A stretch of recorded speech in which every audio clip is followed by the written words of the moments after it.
할렐루야. 오늘 저는 여러 성도님들과 함께 일어나 베델로 돌아가라 이런 제목으로 함께 은혜를 나누겠습니다. 여러분들 성경이 무슨 책인지 아십니까?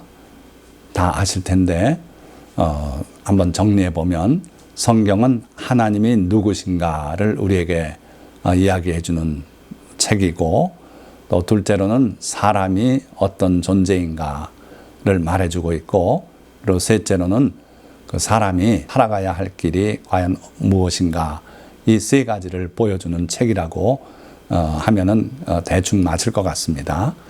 그래서 하나님이 누구신가를 성경은 여러 차례 말씀하고 계신데, 그 중에 대표적인 것이 바로 모세에게 하나님께서 자기 자신을 표현했던 그 구절이죠.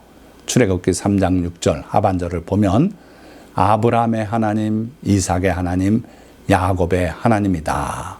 예수님께서도 이 말씀을 들어서 그렇게 설명하신 적이 있어요. 하나님은 죽은 자의 하나님이 아니고 산 자의 하나님이시다. 따라서 아브라함, 이삭, 야곱 이 모두가 하나님께는 살아있다. 그렇게 가르치셨어요. 다시 말하면 우리 인간이 이 땅에 살다 세상을 떠나더라도 그 영혼이 하나님께로 옮겨져서 하나님 앞에 지금도 살아있다 하는 그런 귀한 교훈이지요. 자, 어찌됐든 우리 하나님은 아브라함의 하나님이시고 또 이삭의 하나님이시고 야곱의 하나님이신데, 이 말씀이 또 다른 의미를 갖기도 해요. 그래서 우리 하나님이 어떤 하나님이신가 우리가 좀 더 구체적으로 알고 싶다면은 성경에 기록된 아브라함의 생애를 보라는 거예요. 그 가운데 하나님께서 자기 자신이 어떤 하나님인지를 잘 드러내 보여주셨어요. 그 아들 이삭을 하나님께 번제로 바치라 할 때 하나님께서는 미리 산양을 준비하셔서 이삭을 제물로 드리지 않고도 하나님 앞에 제사를 드릴 수 있게 그렇게 하셨죠. 그때 하나님은 예비하시는 하나님이시다 하는 그런 자신을 잘 드러내 보여주셨던 거고요. 그리고 또 아브라함의 하나님이신 그 하나님은 전능하신 하나님으로서 자기 자신을 나타냈던 거예요. 그러니까 하나님께는 불가능이 없다. 그래서 지금 존재하지도 않는 자녀가 하늘의 별처럼 바닷가의 모래처럼 많아지게 하시겠다는 것이 다 하나님이 전능하신 하나님이라는 걸 나타내 보여주는 거죠. 자, 이삭의 하나님도 그랬고요. 전능자이셨고, 야곱의 하나님을 우리가 함께 생각할 텐데, 야곱의 하나님은 또 다른 의미가 있어요. 그것은 인생에서 어려움을 겪을 때 그 하나님이 늘 우리와 함께 하신다. 임마누엘 하나님을 말하기도 하는 거죠. 그래서 창세기 47장 9절 말씀을 보면 야곱이 자기 아들 요셉의 초청을 받아서 애굽으로 이민을 가지 않습니까? 아직도 남아있는 그 흉년을 피해서 애굽으로 가서 바로에게 한 말이 여기 기록으로 남아있어요. 야곱이 바로에게 아뢰되 내 나그네 길의 세월이 130년이니이다. 내 나이가 얼마 못 되니 우리 조상의 나그네 길의 연주에 미치지 못하나 험악한 세월을 보내었나이다. 자, 야곱은 자기가 지금 나이가 130년이지만 조상들의 나이에 비하면 아직은 멀었고, 그러나 그 지나간 세월을 험악한 그런 세월로 보냈다. 그렇게 고백하고 있어요. 그러니까 형의 그 장자분을 노려서 팥죽 한 그릇으로 그 명분을 사기도 하고, 또 아버지 이삭의 축복을 받기 위해서 에서로 꾸미고 들어가서 사기로 축복을 받고, 그리고 분노한 형이 죽이려고 할 때 또 도망해서 외삼촌 라반의 집으로 가서 거기서 20년을 도망자처럼 살아야 했고, 그리고 돌아올 때도 형이 죽일까봐 그 불안감 속에 돌아왔고, 그렇게 살아온 세월을 돌이켜보니 험악한 세월을 살았다고 그렇게 고백하고 있어요. 그러나 그 험악한 세월에도 하나님께서 줄곧 동행하시고 축복을 해주셨어요. 복을 내려주셨어요. 그래서 이 야곱의 하나님은 험악한 세월, 고난 가운데서도 동행하시고 지켜주시고 복 내려주시는 하나님이시다. 그분이 역시 전능하신 하나님이시죠. 그런 하나님에 대해서 오늘 우리가 야곱의 생애를 통해서 살펴보고 은혜를 받고자 하는 겁니다. 하나님께서 창세기 31장 13절에 야곱을 향해 이런 말씀을 하셨어요. 나는 베델의 하나님이라.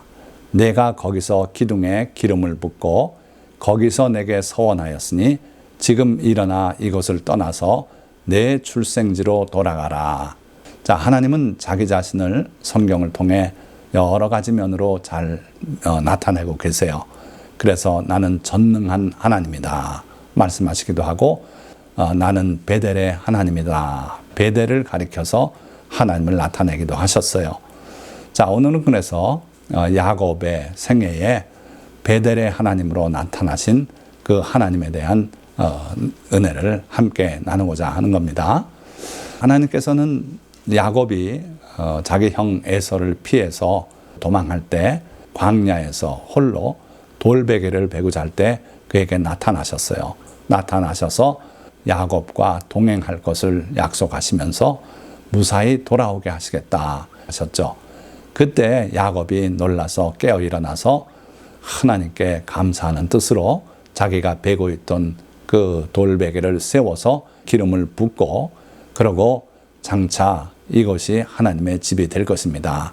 하나님께서 나를 무사히 돌아오게 하시면 그렇게 될 것입니다. 그러고 또 하나님께서 내게 주신 모든 것을 그 중에 10분의 1을 하나님께 드리겠습니다. 그러고 서원했었죠. 그러고 세월이 20년이 흘렀어요. 우리가 하나님께 서원한 것이 있을 때는 속히 갚으라 그러셨어요. 그걸 어기는 것은 물론 죄고 더디게 갚아도 죄라고 말씀하고 있어요. 우리 하나님은 그걸 빨리 이루기를 기다리고 계신 하나님이세요. 그래서 여기도 하나님께서 자기 자신을 베델의 하나님이라고 말씀할 때에 그 야곱이 서원했던 내용까지 언급하고 계신 거예요. 자, 그러시면서 이것을 떠나서, 즉 외삼촌 라반의 집을 떠나서 내 출생지로 돌아가라, 내 본고장으로 돌아가라, 그렇게 명하셨어요. 자, 이때 상황은 길게 설명은 안 하겠습니다만은 그 야곱이 외삼촌 집에서 흥황했어요. 그래서 라반의 자녀들이 그 일로 인해서 원망하고 그랬습니다. 야곱이 들어오더니 우리 아버지의 재산을 다 훔친 것이다. 그렇게까지 말을 했어요. 그래서 불화가 싹두고 있을 때 하나님께서는 이제는 돌아갈 때다 분명히 말씀하고 돌아가라고 명령을 하셨어요. 자, 어찌됐든 이 베델이란 곳 은혜 체험의 장소다 이렇게 생각할 수 있어요. 여러분들 각자에게 베델이 있을 줄 믿습니다. 여러분들이 예수님을 처음으로 영접했던 그 장소, 그것이 베델일 수 있어요. 자, 예수님께서도 십자가에 못 박혀 돌아가시고 부활하셨을 때 그 천사들을 통해서 제자들에게 이런 말씀을 전하셨어요. 내가 너희보다 먼저 갈릴리로 가리라. 그리고 너희가 거기서 나를 보게 될 것이다. 왜 주님께서 먼저 갈릴리로 가시겠다고 했습니까? 그것이 그들이 예수님을 처음으로 만났던 곳이고 예수님의 은혜를 체험했던 장소고 그래서 그랬어요. 우리 하나님은요, 주님을 처음으로 체험하고 은혜를 받았던 그곳으로 우리가 돌아가기를 늘 명하고 계신 하나님이다 하는 거예요. 자, 그런데 야곱이 그 외삼촌 라반의 집, 저 지도상에 나오지 않은 저 북쪽입니다. 거기서 떠나서 먼 길을 돌아오긴 했습니다만은 끝까지 가지 못하고 바로 이 세겜에 둥지를 틀었어요. 이 세겜은 가나안 사람들이 살고 있는 그 꽤 큰 성읍이었던 것 같은데 그 성읍 바깥에 밭을 사서 거기에 장막을 치고 그러고 살고 있었던 터였어요. 그 세겜에서 비극적 사건이 벌어지고 말아요. 자, 창세기 34장 1절에서 2절. 레아가 야곱에게 낳은 딸 디나가 그 땅의 딸들을 보러 나갔더니 그 성읍에 있는 친구, 여자친구들을 만나러 갔어요. 그때 히위 족속 중 하몰의 아들 그 땅의 추장 세겜이 그를 보고 끌어들여 강간하여 욕되게 하고 일을 당했어요. 그 추장인 세겜이 그를 끌어들여서 강간을 했대요. 그런데 세겜이 그 일 후에 디나를 더 사랑하게 됐어요. 그래서 자기 아버지 하몰에게 간청을 해서 하몰이 야곱을 찾아갔어요. 그래서 그 딸을 허락해 달라고 무엇이든지 요구하는 대로 다 드리겠다고. 그때 그 야곱의 아들들이 다른 것은 요구할 거 없고 당신들이 할례를 받은 사람들이 되면 그러면 우리하고 통혼하고 그럴 수 있다. 그래가지고 결국 그 세겜이 그 사람들을 설득해서 다 할례를 받게 했어요. 그리고 제3일에 아직 회복이 안 되고 아파할 때 시몬과 레위가 그 성읍을 기습해서 모든 남자를 죽였다고 성경은 기록하고 있어요. 그 후에 나머지 형제들이 함께 해가지고 재물들을 약탈하고 그랬어요. 자, 이거 얼마나 끔찍한 일 아닙니까? 딸 디나 하나가 강간을 당한 그 사건을 놓고 결국은 사륙이 벌어졌어요. 세겜 남자를 다 죽이고 약탈을 하고 이렇게 됐던 거죠. 자, 그렇게 되자 두려움이 닥쳐왔어요. 창세기 34장 30절 야곱이 시므온과 레위에게 이르되 너희가 내게 화를 끼쳐 나로 하여금 이 땅의 주민 곧 가나안 족속과 브리스 족속에게 악취를 내게 하였도다. 나는 수가 적은즉 그들이 모여 나를 치고 나를 죽이리니 그러면 내 집이 멸망하리라. 자, 우리 인간은 항상 최악을 먼저 이렇게 걱정하는 경우들이 많습니다. 그러나 그런 걱정이 또 현실화될 수도 있는 거예요. 그 사람들이 원주민들이니까 단결력이 또 있지 않겠습니까?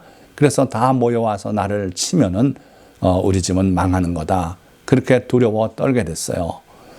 자, 그때 하나님께서 해결책을 일러주십니다. 35장 1절 하나님이 야곱에게 이르시되 일어나 베델로 올라가서 거기 거주하며 내가 내 형 에서의 낯을 피하여 도망하던 때에 내게 나타나셨던 하나님께 거기서 제단을 쌓으라 하신지라. 자, 여기 베델과 세겜은 뭐 구말리 장천 떨어져 있는 그런 도시가 아닙니다. 베델과 세겜의 그 거리는요 한 49km 정도 된다 그래요. 그만한 거리인데 그 사람들이 쫓아오지 못하겠습니까? 얼마든지 추격할 수 있는 그런 거리예요. 그런데도 불구하고 하나님께서는 이걸 해결책으로 허락하셨어요. 하나님의 말씀은요 인간의 지혜로 판단해서 거절하고 할 게 아니에요. 하나님의 말씀은 전능하신 하나님의 말씀이고 그 말씀에 순종하면 우리에게 구원이 있고 승리가 있게 돼 있어요. 자, 그래서 하나님은 늘 그렇게 말씀해요. 내 길은 너희 길과 다르다. 내 생각은 너희 생각보다 높다. 마치 하늘이 땅에서 높음 같이 그러하다고 말씀하고 있지 않습니까? 그래서 이 말씀이 하나님이 내려주신 해결책이에요, 사실은. 자, 그런데 그 야곱이 그 하나님의 말씀을 믿고 자기 집안 사람들과 자기와 함께한 자들을 다 불러 모아놓고 얘기를 하는 거예요. 자, 여기 보니까 집안 사람이 있고 함께한 모든 자가 있는데 집안 사람들은 혈육들이고 그리고 함께한 자들은 일꾼 같은 사람들이에요. 그러니까 야곱이 그 사람들까지 포함해서 이런 명령을 하는 거예요. 너희 중에 있는 이방신들을 버리고 자신을 정결하게 하고 너희들의 의복을 바꾸어 입어라. 하나님의 은혜 가운데 우리가 들어가기 위해서는 이방신들을 버려야 돼요. 하나님이 아닌 우상을 버려야 된다는 거예요. 하나님이 아닌 것들을 의지하는 그러한 우리의 속마음이 있다면 버려야 돼요. 오직 하나님께만 기도하고 하나님께만 간구하는 그런 상황 속에서 하나님의 도움을 받으라는 거예요. 그리고 둘째는 자신을 정결하게 해야 돼요. 지나간 죄를 주님 앞에 자백하고 회개하고 다시는 그러한 죄를 짓지 않겠다고 결심을 하고 이러한 정결하게 하는 과정이 필요하다는 거예요. 우리 같으면 예수 그리스도의 보혈을 간구하고 그 보혈로 죄 씻음 받고 그러고 의복을 바꾸어 입어라. 의복은 성도의 행실을 말하는 겁니다. 그러니까 지난 날에 잘못한 일이 있더라도 앞으로는 행동을 바꿔서 올바른 삶을 살아야 돼요. 자, 이렇게 할 때 하나님께서 우리를 받아주시고 하나님의 은혜 가운데 하나님을 체험할 수 있게 하시는 겁니다. 자, 그렇게 하고 일어나 베델로 올라가자. 오늘날 이러한 일 없이 그냥 베델만 가면 뭐가 되는 줄 아는 그런 분들이 더러 있어요.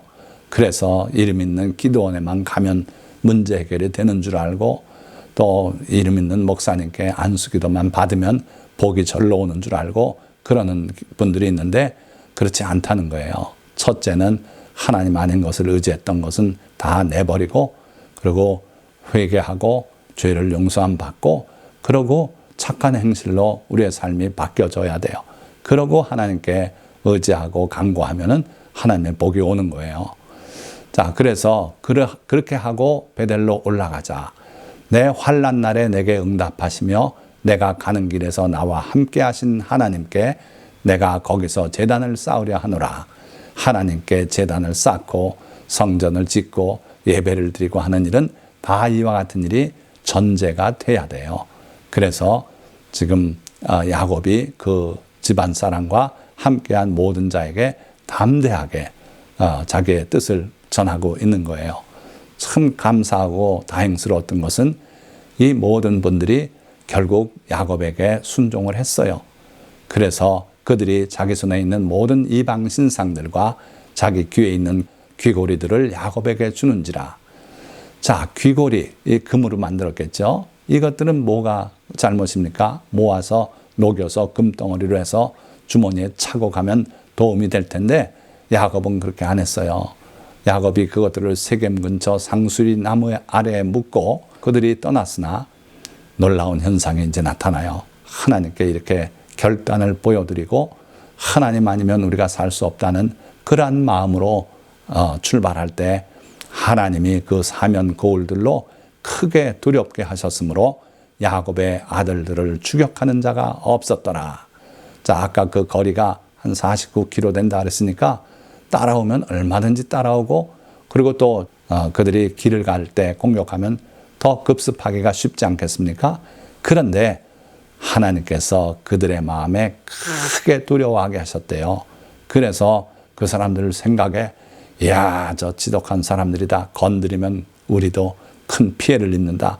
그래서 그런지 두려워서 추격하는 자가 없었어요. 결국 근심 걱정이 하나님께 순종하고 나아갈 때 다 쓸데없는 걱정이 되고 말았어요. 그래서요, 여러분들 어려움이 있을 때 너무 그 문제 때문에 걱정하고 근심하고 거기에 빠져있지 마시기 바랍니다. 일어나서 주님께 회개할 거 회개하고 여러분들의 삶을 다시 새롭게 하고 그렇게 살고 하나님께 나아갈 때 하나님의 놀라운 은혜가 임해서 여러분들의 모든 근심 걱정이 다 사라지게 될 줄 믿습니다. 자, 이런 일이 성경에 나 있지 현실에도 있을까? 있어요. 1967년에 이스라엘에 제3차 중동전쟁이 일어나지 않았습니까? 6일 만에 대승으로 끝났어요. 영토를 몇 배로 확장하고. 그때 놀라운 일들이 많이 있는데 그 중에 하나는요, 이스라엘 병사가 소총 가지고 한 방 당겨서 쏘면은 이집트 군대의 탱크 안에 있는 사람이 뚜껑을 열고 손을 들고 나오더래요. 왜 그렇습니까? 그들에게 두려움을 하나님이 넣어주셨기 때문에 그래요. 성경에서만이 아니라 현실 세계에도 그런 일이 벌어진다는 거예요. 또 이집트 군대 수백 명이 이스라엘 병사 한 명에게 무기를 버리고 다 손들고 항복을 한 적이 있대요. 그래서 정보부에서 이상해서 왜 그들이 이렇게 대거 항복을 했는가, 투항을 했는가 신문을 했더니 하는 이야기가 천사가 그들 앞에 버티고 있더래요. 그래서 천사에게 항복한 거지 그 이스라엘 병사에게 항복한 게 아니라고. 우리가 어떻게 천사에게 총을 쏩니까? 그랬다는 말이 있어요. 그게 얼마까지 사실인지 모르겠으나 어쨌든 6.1 전쟁에 수많은 이집트 또 주변 아랍 군대들이 항복을 했어요. 무기도 다 버리고. 그래서 하나님이 내리시는 그 두려움은 성경에만 있는 게 아니라 오늘 우리 세계에도 있단 말이에요. 여러분들을 괴롭히는 여러분들의 대적이 있습니까? 하나님께서 그들 마음에 두려움을 넣어주시면 그가 대적하기를 포기할 거예요. 그래서 야곱이 그러한 은혜를 체험했다 하는 겁니다. 자, 이어서 야곱이 밧단 아람에서 돌아오매 하나님이 다시 야곱에게 나타나사 그에게 복을 주시고 하나님이 그에게 이르시되 내 이름이 야곱이지만은 내 이름을 다시는 야곱이라 부르지 않겠고 이스라엘이 내 이름이 되리라 하시고 그가 그의 이름을 이스라엘이라 부르시고 우리 주님은 우리에게 새 이름을 주시는 주님이세요. 요한계시록에도 이기는 자에게는 내가 흰 돌을 주겠다고 말씀하셨고 그 흰 돌이 무슨 의미가 있는가? 그 흰 돌에 새 이름을 기록한 것이 있다. 받는 자 외에는 모를 것이다. 그래서 주님은 우리에게 새 이름을 주시는 분이에요. 성경의 구약에서부터 그런 일들이 많이 있지 않습니까? 보세요. 아브라함에게는 처음에 아브람으로 시작했지만 아브라함이라 하리라 그렇게 하셨고 사라라는 새 이름을 주셨고 또 시몬에게는 게바 또는 헬라어로 베드로라는 새 이름을 주셨어요. 반석이란 뜻이에요. 그리고 야고보와 요한 그 형제에게는 보아너게 우레 아들 그들이 말씀을 전하면 그 말씀이 우레와 같이 힘차게 전파가 될 거라는 뜻이죠. 그런 귀한 이름들을 주셨어요. 그래서 우리 주님은 자기 사랑하는 자녀들에게 그가 올바로 주님 앞에 돌아왔을 때 새 이름을 주시는 분이시다. 여러분들에게도 주님의 아름다운 새 이름이 다 준비되어 있는 줄 믿습니다. 자, 그리고 이어서 내가 아브라함과 이삭에게 준 땅을 내게 주고 내가 내 후손에게도 그 땅을 주리라. 지금 그 야곱이 와서 발 디디고 있는 그 베델 이 땅도 다 내게 주겠다. 또 넓게 생각해서 가나안 그 전 지역을 너에게 줄 것이고 내 후손에게 줄 것이다. 약속하셨어요. 그러고 하나님이 그와 말씀하시던 곳에서 그를 떠나 올라가시는지라. 하나님께서 그 자리에서 말씀을 마치고 야곱이 보는 데서 하늘로 올라가셨어요. 이전에 베델에서 하나님을 뵀을 때는 꿈 가운데서 뵈었었고 그리고 높은 사다리 저 위에 계신 하나님의 음성을 들었을 뿐이에요. 그런데 이제 더 깊은 영적 체험을 하지 않습니까? 하나님이 그와 대면에 서셔서 그에게 말씀을 하시고 축복을 해주시고 그러고는 이제 그를 떠나 올라가셨다 그랬어요. 여러분들이 첫 체험의 장소 베델로 돌아가고 그 믿음으로 돌아가면 주님께서 더 깊은 체험을 허락하신다 하는 거예요. 그래서 야곱이 하나님이 자기와 말씀하시던 곳에 기둥, 곧 돌기둥을 세우고 이전에 세웠던 돌기둥은 찾을 길이 없어요. 20년 전에 어둑어둑하던 그 저녁에 자기 위해서 베고 있던 그 돌베개 새벽에 일어나서 세우고 기름 부었지만 어느 곳에 있는지 모르겠고 다시 돌기둥을 세웠어요. 그리고 그 위에 전제물을 붓고 그리고 또 그 위에 기름을 붓고 하나님이 자기와 말씀하시는 곳의 이름을 베델이라 불렀더라. 이전에 불렀던 그 이름으로 또 불렀어요. 그래서 여러분들이 주님께 다시 돌아가고 주님 앞에 그 첫 체험, 첫 신앙, 첫 믿음을 회복하면 이와 같이 다시 베델이 여러분들의 처소가 될 줄 믿습니다. 자, 말씀을 맺겠습니다. 하나님은 아브라함과 이삭과 야곱의 생애를 통해 우리에게 자신이 어떤 분이신지를 보여주셨습니다. 그중 야곱에게 하나님은 험난한 인생길에도 함께 하시고 보호하시며 복을 내려주시는 전능하신 하나님이셨습니다.